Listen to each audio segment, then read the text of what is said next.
기다릴 수 있단 말인가 라는 것을 한 과부의 비유를 통해서 우리에게 말씀하고 계십니다. 본문은 자칫 잘못하면은 우리가 하나님께 간청을 하면 반드시 들어주신다. 그러므로 더욱 열심을 내서 이 과부의 열심과 같은 그 열정과 끈기를 가지고 쉬지 말고 기도해라. 분명히 언젠가 하나님은 들어주신다라는 이 과부의 열심에 초점을 맞추게 되면은 실제로 하나님이 하시고자 하시는 메시지와는 전혀 다른 방향과 내용으로 흘러가게 됩니다. 그래서 여러분, 만약에 이 신앙, 믿음이라는 것이 내가 열심히 계획하고 노력해서 쟁취해낼 수 있는 것이라면 그것은 결과물이나 어떤 성취물이라고 얘기를 할 수 있지 은혜의 선물이라고 부를 수는 없는 겁니다. 사람의 열심을 강조하는 것 참 중요하고 굉장히 필요합니다. 그러나 그것은 자칫 잘못하면 다시 유대교로 돌아가든지 아니면 기타 다른 샤머니즘화된 엉뚱한 기독교의 방향으로 흘러가게 되는 겁니다. 그래서 우리 정통 기독교 신앙 안에서는 성경의 모든 말씀을 하나님 중심의 관점에서 풀어나가야 할 줄로 믿습니다. 감당치 못할 은혜를 받았음에도 불구하고 여전히 죄악의 길에서 헤어나오지 못하는 나 같은 이런 존재를 이끌고 가시는 하나님의 노력과 그 하나님의 열심, 하나님의 열정, 하나님의 끈기, 그 노력과 열심이 예수 그리스도를 통해서 나에게 전해지게 된 하나님의 일하시는 역사와 그 능력을 바라볼 수 있는 것. 이 보잘것없는 죄인을 위하여 친히 마지막 제물로 십자가에 달리셨던 예수님의 그 희생과 사랑, 이러한 것들을 우리가 쭉 밝혀내면서 하나님의 관점으로 말씀을 풀어야만 정확한 의미가 새겨지게 되는 것입니다. 자, 본문 말씀에는 한 과부와 재판관이 등장을 합니다. 당시의 사회 구조와 그 시대상을 생각을 해보면 등장인물이 과부 내지는 홀로 된 여인이라는 것은 여러 가지 의미가 있습니다. 자, 그 시대에 지금도 마찬가지겠지만 여자가 혼자 산다라고 하면은 온갖 스트레스와 어려움이 따르게 되는 법입니다. 온갖 부류의 인간들이 주변에서 괴롭히고 덤벼들게 됩니다. 그래서 당시에는 우선 남편의 보호 아래 없다는 것 자체가 사회 안전망으로부터 벗어난 상태에 있음을 의미하는 겁니다. 재산을 지키고 자신을 지킬 수 있는 사회적 안전망이 부족했던 그 시절, 그 시기에 언제 누구와 시비가 붙어서 억울한 일을 당하게 될지 모르는 처지였던 것이 그 당시 홀로 된 여인들의 삶이었던 겁니다. 오죽하면 성경에도 과부의 경계석, 과부의 지계석을 옮기지 말라, 과부의 소유를 빼앗지 말라, 고아와 과부에게 음식과 의복 등을 제공하라 라는 그런 말씀들이 신구약 성경 곳곳에 넘쳐나는 이유가 다 있는 겁니다. 그만큼 살아가기가 힘들고 사회적으로 소외된 상태에 있었던 계층이 과부 계층이었다라는 거예요. 그러한 처지에 있는 과부에게 사회적으로 도움을 주고 보살필 수 있는 위치에 있는 자가 바로 이 재판관입니다. 그런데 성경에서 오늘 본문에서 이 재판관을 어떻게 소개를 하고 있는가? 하나님을 두려워하지 않는 자, 그리고 사람을 무시하는 자, 이렇게 소개를 합니다.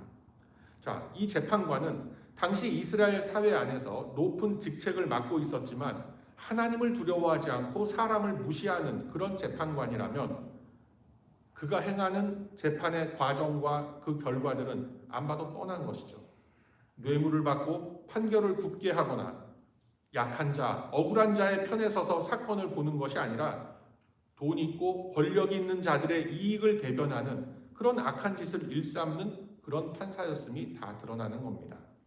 시쳇말로 유전무죄, 무전유죄의 엉터리 판결을 일삼았던 인물이고 자기에게 유익이 되거나 유익이 안 된다거나 아니면 돈이 되지 않는 그런 사건은 아예 취급도 안 하려고 했던 그런 인물이었던 겁니다. 요즘에도 이러한 사람들은 굉장히 많죠. 자, 그렇다면 이러한 자가 가난한 과부의 외침을 들어줄 수 있었겠습니까? 절대 그렇지 않죠. 귀를 막고 눈을 감습니다. 그래서 본문은 과부가 수차례 재판관을 찾아가서 자신의 상황을 설명하고 도움을 청하려 했음을 보여주고 계십니다. 그러나 그때마다 이 재판관은 외면하고 무시했습니다. 그나마 자신이 가지고 있는 그 권력을 진짜 사용해야 될 곳에는 사용치 않았던 인물이 바로 이 재판관입니다. 그러던 어느 날 이 재판관이 생각을 합니다. 그의 마음속에 변화가 일어났습니다. 그 과부의 청을 이제 들어주기로 합니다. 그런데 그렇게 변화가 된 다시 마음을 고쳐먹은 동기가 그 과부를 불쌍하게 생각하는 마음이 들어서 자신의 행동을 반성하고 그 태도를 바꾼 것이 아닙니다. 그가 과부의 청을 들어주기로 한 것도 그것은 철저하게 자신의 이익을 위해서 그랬던 겁니다. 그 여인이 자신을 항상 찾아와서 바더하는 게 싫으니까 마지못해 들어주고 더 이상 귀찮음을 당하지 않게 이렇게 하겠다라는 그런 심보에서 나온 변화인 것입니다. 어떻습니까, 여러분? 끝까지 악한 모습이죠. 그런데 예수님은 이 악한 재판관의 예를 드시면서 하나님이 주시는 소망을 우리에게 보여주시는 겁니다. 즉 전혀 이루어질 수 없는 토양과 재질을 가진 속에서도 이 과부의 청이 받아들여졌다면 하물며 사랑과 은혜가 풍성하신 하나님께서 너희들의 신원을, 너희들의 그 요구를, 너희들의 억울함을, 자기 백성의 그 고통들을 들어주시지 않겠느냐라고 하시는 거예요. 다시 말해서 과부에게 있어서 이러한 악당을 통해서도 결국엔 그 뜻을 이루게 해주신 하나님께서 주님 앞에 직접 나와 간구하는 이 백성들의 탄식을 외면하지 않으신다라는 겁니다. 이것이 바로 항상 기도하고 낭망치 말아야 한다라는 바로 본문 1절 말씀의 이유와 목적이 되는 것임을 여러분 꼭 기억하시기를 바랍니다. 그래서 예수님은 이 비유를 통해서 우리에게 말씀하고 계십니다. 성도가 가질 수 있고 또 성도가 누릴 수 있는 소망은 이 땅에 있지 않다라는 사실을 바로 이 불의한 재판관을 통해서 우리에게 보여주고 계신 겁니다. 여러분, 성도가 갖는 소망은 이 세상의 위정자들, 권력자들, 그리고 이 세상이 주는 명예에 있지 않다라는 것을 여러분 꼭 기억하시기를 바랍니다. 이 땅의 권력자들, 그리고 이 땅의 권세 잡은 자들은 자신들의 이익을 위해서 움직이는 사람들입니다. 그런데 많은 성도들이 참 안타까운 게 그런 사람들에게 희망을 걸고 그들에게 큰 기대를 걸고 하는 겁니다. 하나님은 사람을 통해서 역사하신다라는 그럴듯한 말을 합니다. 그럴듯하긴 하지만 그렇다고 해서 우리 주님은 아무나 세워서 일하지 않습니다. 많은 이들이 기대하기를 뭔가 뛰어난 인물이 한 사람 나타나서 이 땅의 악함과 분쟁과 갈등들을 해결해 줄 것이라고 기대를 걸고 하는 모습들을 봅니다. 근데 참 미안하지만 헛된 꿈을 꾸고 있는 겁니다. 하나님께서는 믿음 안에 세워진 당신의 백성들을 부르신 후에 각자에게 소명을 주시고 다시금 이 성도들을, 소명을 주신 성도들을 각자에게 주어진 인생길로 되돌려 보내시는 거예요.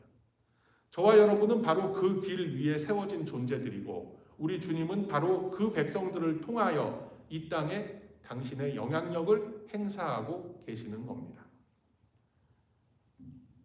여러분, 이 세상 속에서는 진정한 평화라는 것을 찾을 수가 없습니다. 당장 눈앞에 전쟁을 막았다, 어떤 핵전쟁을 막았다라고 해서 이 땅에 평화가 옵니까? 오지 않죠. 또 다른 분쟁과 또 다른 전쟁들, 또 다른 분열들 쉼없이 나타납니다.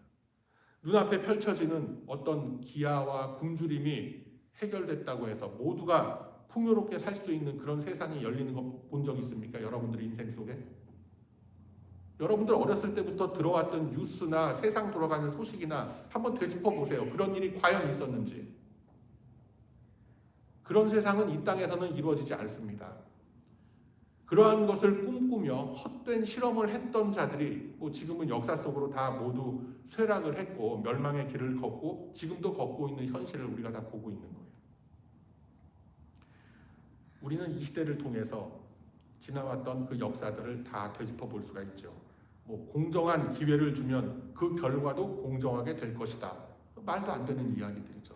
결국 이 세계사가 그렇게 흘러가지 않는다라는 것을 우리는 이미 다 목도하고 있는 겁니다.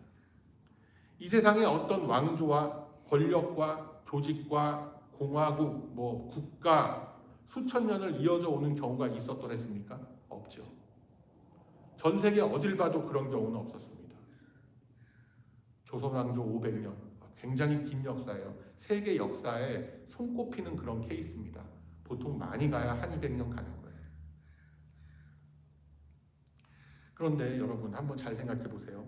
이 영적인 이스라엘, 교회, 이 교회 공동체는 이 세상의 수많은 정권과 정부와 왕조가 바뀌는 속에서도 여전히 건재합니다. 그렇지 않습니까, 여러분? 200년 전에도 교회가 있었고 2000년 전에도 교회가 세워졌어요. 1500년 전에도 교회가 있었고 지금 2025년에도 교회는 굳건히 서 있습니다. 그 이유가 뭘까요? 그 철권 통치로 다스렸던 비스마르 왕조네 100년도 채 못 넘겼어요. 제정 러시아 100년 어간도 채 못 갔어요. 그런데 하나님의 교회, 하나님의 나라는 수천 년이 넘도록 이어져 오고 있는 거예요. 왜 그런 줄 아세요? 하나님의 나라라는 것은 이 세상의 권력과 이 세상의 가치 질서와는 전혀 다른 토양 위에 발 딛고 서 있기 때문에 그런 겁니다. 그래서 우리 주님이 다시 오시는 그날까지 언제가 될지 모르죠. 1000년 뒤가 될지 500년 뒤가 될지 5년 뒤가 될지 아무도 모르지만 그때까지 이 세상의 나라들은 흥망성쇠를 반복하지만 교회는 계속 꾸준히 이어져 가는 겁니다. 물론 그 안에 여러 말들 나오죠. 교회가 어떻게 예전 같지 않다, 타락을 했네, 어쩌네, 별별 소리들 다 떠돌고 하지만 결국 교회는 예수님 다시 오시는 그날까지 이어져 가는 겁니다. 왜냐? 그곳에는 세상이 줄 수 없는 평화가 있고 안정이 있고 희생이 있고 자비가 있고 온유와 사랑이 있는 겁니다. 그에 반해서 이 세상이 가지고 있는 물질의 가치와 그 권력의 속성이라는 것은 유한할 뿐더러 또 리더 하나 바뀌는 걸로 인해서 쉽게 변질되고 변화하는 것들 뿐입니다. 서로의 이해관계가 맞아떨어지면 언제든지 변하는 겁니다. 지금 우리가 돌아가는 거 뻔히 보고 있잖아요. 4년, 5년마다 휙휙 변하는 거 하나 유지되는 게 없지 않습니까? 그렇지만 교회는 계속 변하지 않고 이어져 가는 거예요. 오늘의 동지도 내일의 적으로 변하는 것이 이 세상의 것들입니다. 제 아무리 강력한 우방이네 혈맹이 어쩌네 그런 거 운운하는 말도 안 되는 얘기 사탕발림 다 늘어나 봤자 자기 유익 앞에서는 언제든지 뒤집어질 수 있는 게 그런 것들이에요. 그러나 여러분, 하나님은 변하지 않습니다. 변하지 않을 뿐만 아니라 영원 무궁한 존재이십니다. 우리 기독교 신앙의 가치는 바로 이러한 하나님의 성품과 그분이 일하시는 방법으로부터 비롯됐기 때문에 우리들이 받은 믿음의 신조라는 것은 변할 수가 없고 변질될 수가 없는 겁니다. 2000년 동안 그렇게 이어져 내려왔고 앞으로 2000년이 될지 200년이 될지는 모르지만 계속 그렇게 이어져 내려갈 겁니다. 이 사실을 성경은 이렇게 증거하죠. 오늘 나눠드린 말씀 카드에도 있죠. 민수기 23장 19절의 말씀 함께 있습니다. 민수기 23장 19절의 말씀 시작. 하나님은 사람이 아니시니 거짓말을 하지 않으시고 인생이 아니시니 후회가 없으시도다. 어찌 그 말씀하신 말을 행하지 않으시며 하신 말씀을 실행하지 않으시랴. 아멘. 하나님께서 변치 않는 분이기 때문에 그분의 자녀로 부르심을 받은 우리들과 하나님과의 관계 속에서 나오는 것들도 변하지 않습니다. 그럼 그것이 무엇입니까? 하나님이 우리를 바라보시는 그 자비와 긍휼, 그리고 우리가 하나님을 우러러보는 그 믿음, 그것 또한 변하거나 변질될 수 있는 것들이 아닙니다. 그래서 지금 민수기의 이 율법의 말씀이 훗날 어떤 상황 속에서 성취가 되었느냐면, 남북 이스라엘이 다 멸망당하고 그들은 바벨론의 포로로서 전락한 그 이후에도 성취가 되는 거예요. 이스라엘은 완전히 황폐해졌고 또 솔로몬의 성전 모두 다 박살나고 다 파괴됐습니다. 이처럼 암울한 시대가 그들의 역사 속에, 이스라엘의 역사 속에 70년 동안 이어졌어요. 그 당시 이스라엘 백성들의 울분과 절망과 탄식과 기도가 시편 곳곳에, 그리고 예레미야서의 곳곳에 기록되어 있기도 한 겁니다. 그때 하나님께서는 바로 페르시아 왕, 바사 왕 고레스의 마음을 움직이신 거예요. 포로가 되었던 이스라엘을 유다 땅으로 돌려보내십니다. 그리고 무너졌던 성전을 건축하도록 하고 예루살렘을 재건시키는 거예요. 우리가 토요일 아침마다 새벽기도 말씀으로서 계속 지금 그 역사를 우리가 보고 있지 않습니까? 그로 인해서 이스라엘의 회복이 됐어요. 뭐가 회복이 됩니까? 제사가 회복이 되고 절기가 회복이 되고 말씀이 회복됐어요. 하나님의 말씀을 선포하고 가르치는 일들이 이스라엘 안에 다시 세워지게 된 겁니다.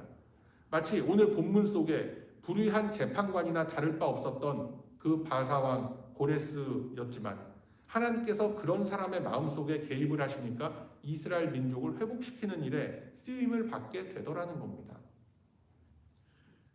그래서 느헤미야 8장 그 말씀을 보면은 그 제사장 에스라가 율법책을 들고 강단에 서서 새벽부터, 그러니까 이른 아침부터 오전까지 말씀을 읽고 해설할 때 온 백성들이 일어나서 듣고 아멘으로 응답하고 얼굴을 땅에 대고 하나님께 경배했다라고 성경은 증거합니다. 그 얼마나 감격스러웠겠어요. 이제 마음껏 자유롭게 하나님을 예배하고 하나님을 섬길 수 있는 그런 길들이 열리게 된 겁니다. 그러나 곧 얼마 지나지 않아서 그들은 하나님을 다시 떠나기 시작했고, 하나님께서 금하셨던 여러 가지 그 이방 신들과의 혼음을 하기 시작합니다. 그때 하나님께서는 이제 이스라엘 민족에게는 이건 더 이상의 어떤 희망을 발견할 수 없구나라는 것을 보시고 마지막 때까지 믿음을 지켜나가길 원하는 백성들에게 다시금 이러한 말씀을 주셨던 거예요. 그래서 이 당시 사람들이 그런 말씀을 들었을 때는 이게 무엇을 의미하는지 몰랐을 겁니다. 제 아무리 신실한 마음으로 다시 한번 이스라엘을 재건하자라고 해서 모였던들 도대체 이게 어느 세월에 이루어진다는 그런 말씀인가라는 것을 그들은 이해하지 못했을 겁니다.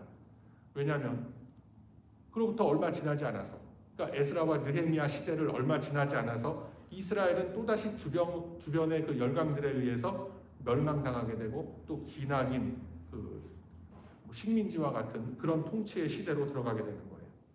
그러한 역사가 계속 이어졌기 때문에 아무도 이러한 말씀들을 귀담아 듣지 않았을 겁니다. 하나님은 영원불변하시다. 아이고, 영원불변하긴 무슨 영원불변해.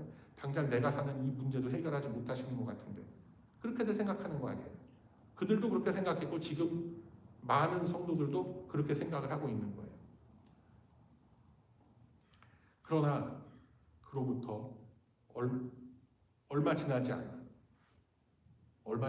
건 아니죠. 한 400년의 시간이 흐른 후에 베들레헴의 마구간에서 태어나신 하나님의 아들은 하나님 백성들의 모든 죄를 지시고 십자가로 향하셨고 십자가에 달려 죽은 지 3일 만에 부활하셨습니다.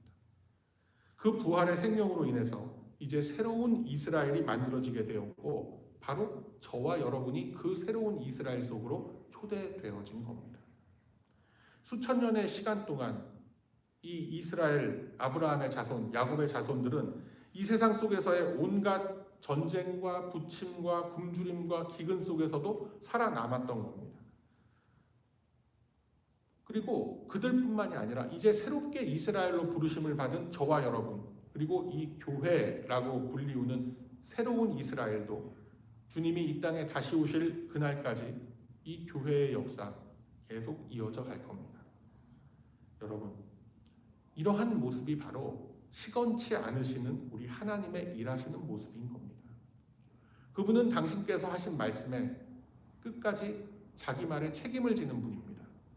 우리들이 흔히 말하는 공수표를 남발하지 않는 분이세요.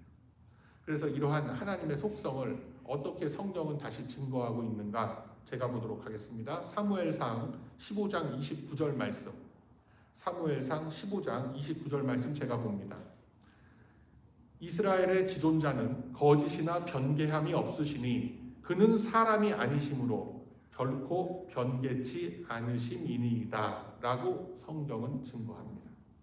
그럼에도 불구하고 우리들은 이처럼 든든한 우리 하나님이라는 존재를 놔두고 항상 이 세상의 것들을 먼저 찾아 나섭니다. 왜 그럴까요? 당장 우리 앞에 있는 고통과 고난의 무게들 앞에서 하나님의 도우심을 간구하고 하나님께 의지하는 그 믿음으로 견뎌낸다라는 그 자체가 사실 어떻게 보면 엄두가 안 나기 때문에 그럴 수 있습니다. 즉 하나님의 전지전능하심과 그분의 자비로우심과 그 은혜로우심에 대한 내 믿음의 확신이 약하기 때문에 당장 눈앞에 보이는 이 세상의 것들로 그 어려움과 위기를 넘겨보려고 하는 마음이 우리 안에 들게 되는 겁니다. 눈에 보이지 않는 하나님의 손길보다는 당장 가시적으로 또는 물리적으로 나에게 임할 수 있는 이 세상의 힘들에 의존하는 것이 연약한 우리들의 성질인 거예요. 그러나 주님은 오늘 본문 8절에서 말씀하시기를 내가 너희에게 이르노니 속히 그 원한을 풀어주시리라 라고 말씀하는 거예요. 여기서 포인트가 뭐냐면 우리 주님께서 속히 오신다라는 게 포인트가 아닙니다. 우리들이 카운팅할 수 있는 이 물리적 시간의 공간 속에 포인트가 있는 게 아니라 성도의 모든 고통과 고난과 괴로움들을 해결해 줄 수 있는 주체가 오직 주님뿐이다라는 것에 방점이 찍히는 겁니다. 앞서도 말씀드렸지만 이 세상의 풍요로움이라는 것은 진정한 풍요로움이 아닙니다, 여러분. 조금만 경제적인 상황이 나빠지거나 하면 어떻습니까? 그 여파로 인해서 수많은 사람들이 직업을 잃고 삶의 터전을 잃고 비관하고 좌절하고 스스로 목숨까지 끊어버리는 그런 안타까운 일들 일어나고 있지 않습니까? 우리가 살고 있는 이 땅 어때요? 연방 정부가 셧다운이 됐는데도 지금 속수무책 아니에요. 이런 일들을 우리가 지금 이 시대에 다 지켜보고 있지 않습니까? 이 세상의 풍요로움이 결코 오래가지 않는구나라는 것. 좀 한번 그런 거를 느끼면은 이 성경 말씀과 빗대어서 앞으로 우리가 살아갈 세상, 앞으로도 닥칠 세상이 이럴 것이다라는 거에 대한 그런 생각 한번 안 드세요, 여러분은? 물가가 안정되고 일거리가 늘어난다고 이 땅에 풍요로움이 넘쳐납니까? 절대 그렇지 않습니다, 여러분. 언제 어떻게 뒤집혀 버릴지가 모르는 것이 이 세상 가치 질서라는 거예요. 이 세상에서 말하는 평화라는 게 도대체 뭐예요, 여러분? 평화. 한반도의 평화라고 얘기하면서 떠드는 사람들 그 논리가 뭐예요? 그 내용을 아세요, 여러분? 평화가 뭔지? 힘의 균형, 물질의 균형을 통한 빈틈없는 팽팽한 그 상태를 놓고 그걸 갖다가 평화라고 하는 거예요. 그게 평화입니까, 여러분? 힘으로 지킨다. 그건 방법이 아니죠. 성경이 말하는 방법은 그런 게 아니에요. 하나님의 평화와 하나님의 정의는 오직 하나님의 백성들이 자신의 삶 속에서 그 하나님의 가치를 들고 나설 때에만 이루어질 수 있는 것. 그것이 평화라고 하는 거예요. 그래서 이 땅에는 진정한 평화가 올 수가 없는 거예요. 하나님의 사랑과 하나님의 은혜로우심이라는 것은 어떤 특출한 정치적인 지도자를 통해서 이 땅에 펼쳐지지가 않습니다. 지금 노벨 평화상 받은 사람이 얼마 전에도 발표가 됐나 모르겠는데 이때까지 역사상 한 150년의 역사가 있죠. 노벨 평화상에. 몇 명 받았는지 아세요? 이때까지 노벨 평화상? 대충 찍어서 한 120, 30명 받았다고 치자고요. 120명의 사람들이 노벨 평화상을 받았는데 이 땅에 평화가 있어요, 없어요? 아무 의미 없는 겁니다, 사실은. 그래서 하나님께서는 성도 각 사람에게 주어진 그 삶의 현장 속으로 들어가서 그 속에서 우리의 믿음과 신앙의 내용을 보여내야만 하는 자리에 우리를 세워가시는 거예요. 그럼으로써 이 세상 사람들, 불신자들이 보고 하나님의 나라는 저렇게 사는 거구나라는 것을 우리를 통해서 비춰지게끔 하는 거예요. 그 자리에 세워진 우리들을 통해서 하나님은 역사해 나아가시는 겁니다. 그래서 여러분, 오직 주님과의 화목을, 그 주님과의 화목한 그 관계 속에서 우리들은 변치 않는 평안함과 안정감이라는 것을 누릴 수가 있는 거예요. 그래서 성경은 이 사실을 또 이렇게 증거합니다. 시편 4편 7절의 말씀을 제가 봅니다. 시편 4편 7절의 말씀. 주께서 내 마음에 두신 기쁨은 전이의 곡식과 새 포도주의 풍성할 때보다 더하니이다. 내가 평안히 눕고 자기도 하리니 나를 안전히 거하게 하시는 이는 오직 여호와시니이다. 아멘. 이 당시 시대 속에서, 시편이 기록되던 그 당시 시대 속에서 곡식과 새 포도주가 든든히 창고에 쌓여 있다면 그보다 더 큰 안정감과 흐뭇함이라는 건 없었을 겁니다. 그러나 하나님이 주신 이 우리 심령 속의 기쁨이라는 것은 곡식과 새 포도주로 상징되는 물질의 풍요로움보다도 더 크다라고 하시는 거예요. 뿐만 아니라 나를 안전하게 거하게 하는 이는 오직 여호와 하나님이시다라는 것을 고백하게 하는 겁니다. 그래서 여러분, 이러한 고백이 바로 저와 여러분의 고백, 저와 여러분의 간증이 되기를 바랍니다. 이처럼 주님 안에서 누리는 그 기쁨과 평화, 풍요로움은 그 출처와 그 근거가 하나님으로부터 나오는 것이기 때문에 절대로 변하지 않고 끊이지 않는다라는 겁니다. 나의 열심과 나의 노력이라는 것을 믿기로 해서 하나님은 우리에게 계속해서 어떤 희생을 강요하지 않습니다.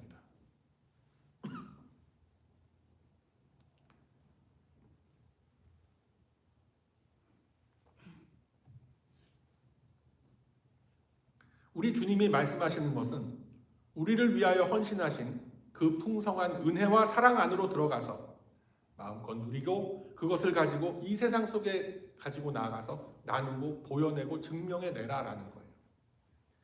그래서 오늘 본문 속에 등장하는 이 과부가, 참 이 불쌍한 과부가 바라보고 의지할 대상은 오직 그 당시 정황 속에 그 불의한 악당 재판관 한 사람밖에 없었습니다. 다른 옵션이 그녀에게 주어지지 않았습니다. 그렇기 때문에 그녀는 주구장창 그 악당 재판관을 붙잡고 졸라대고 청을 할 수밖에 없었습니다. 그런데 우리는 어떻습니까?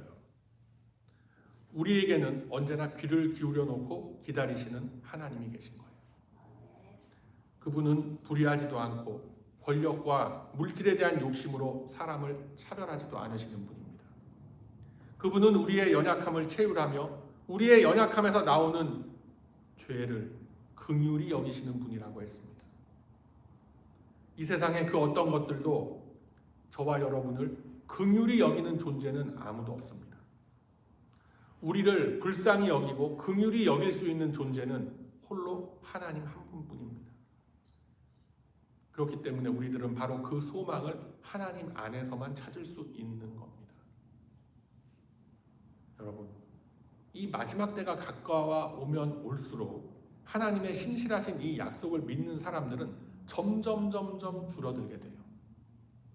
그러다 보니까 우리 어떻습니까? 지금 빈자리가 이렇게 많잖아요. 점점 줄어드는 거예요. 신실한 믿음을 가진 사람들은 가면 갈수록. 그래서 어떤 분들은 이렇게 말하죠. 모든 열방과 모든 민족과 족속들이 하나님을 예배하며 하나님을 찬송할 그날이 오기를 우리 소원합니다. 이렇게 하면서 아주 이상적인 그런 바램들을 내놓습니다만, 근데 아주 미안합니다만 그런 날은 오지 않습니다, 여러분. 우리 주님 오시는 날까지 그런 날은 오지 않아요, 여러분. 시간이 가면 갈수록 더 이 세상의 사람들은 하나님에게 소망을 두지 않고 이 세상의 것들로서 위로를 삼고 그 속에서 위안을 삼고 평안을 찾으려고 하게 되는 겁니다. 이미 성경에 다 증언이 되어 있는 말씀이에요. 제가 그냥 하는 얘기가 아니라. 그러한 때에 결코 세상의 것으로는 우리들 영혼의 갈증과 삶의 고통들 해결함을 얻지 못합니다. 그러함에도 불구하고 점점 어두워져가는 이 세상은 성도들의 눈과 귀를 막고 자신들이 해결할 수 있다라고 우리에게 외치고 있는 거예요. 그러한 때 우리들은 어떻게 해야 되겠습니까? 바로 믿음으로 깨어 있어야 한다라고 합니다. 오늘 주님은 이 말씀을 통해서 당신 백성들의 그 탄식과 간구의 소리를 결코 외면하지 않으시는 하나님의 모습을 우리들에게 보여주고 계시는 겁니다. 문제는 우리의 믿음입니다. 순간순간마다 흔들리고 의심이 들고 낙심이 되고 절망이 되고 그런 부정적인 생각들이 들어올 때마다 여러분 오늘 이 말씀을 꼭 기억하시길 바랍니다. 성도의 모든 억울함과 고통과 그 울분은 오직 주님만이 풀어주시는 거예요. 마지막 때가 가까이 이르면 온갖 미혹하는 소리와 일들이 일어난다라고 주님은 이미 말씀하셨습니다. 마태복음 24장 24절 말씀 외우기도 쉽죠. 24, 24. 그 말씀 보면 이렇습니다. 제가 보도록 합니다. 거짓 그리스도들과 거짓 선지자들이 일어나 큰 표적과 기사를 보여서 할 수만 있으면 택하신 자들도 미혹하게 한다라고 말씀하는 거예요. 이러한 거짓된 것들, 반성경적이고 비신앙적이고 비지성적인 것들 앞에서 여러분 마음을 새롭게 하시기를 바랍니다. 사랑하는 우리 배단위 가족 여러분, 우리들이 최후의 순간까지 붙들어야 할 믿음의 중심은 오직 하나님 안에 있는 영원한 그 하늘나라의 소망뿐임을 꼭 기억하시기를 바랍니다. 이 소망을 가진다라는 것은 막연한 미래에 대한 어떤 환상을 품는 게 아닙니다.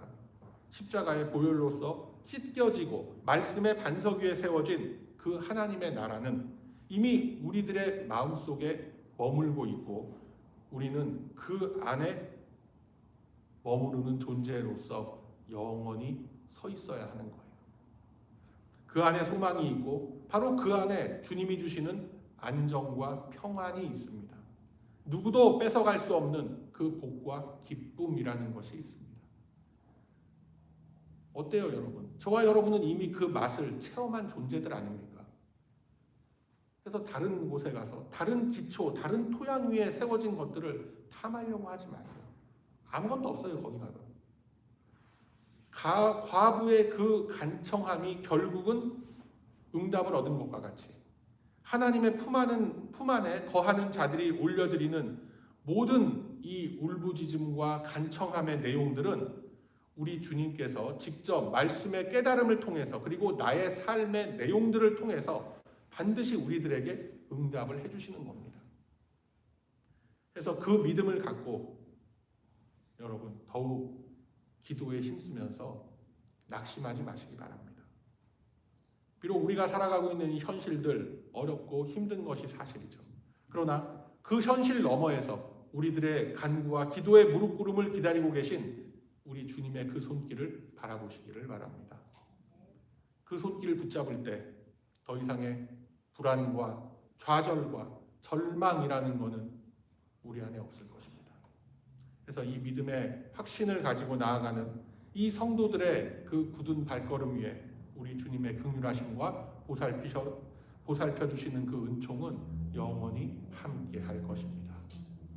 그러므로 이제는 우리 주님께서 예비하신 그 영원한 소망의 빛을 바라보며 그 빛을 따라 주님 다시 오실 그날까지 믿음의 굳은 그 결심으로 나아가는 저와 여러분의 값어치 있는 의미 있는 이 인생길이 다 되시길 이 아침에 주님의 이름으로 축원드립니다. 아멘. 자비로우시고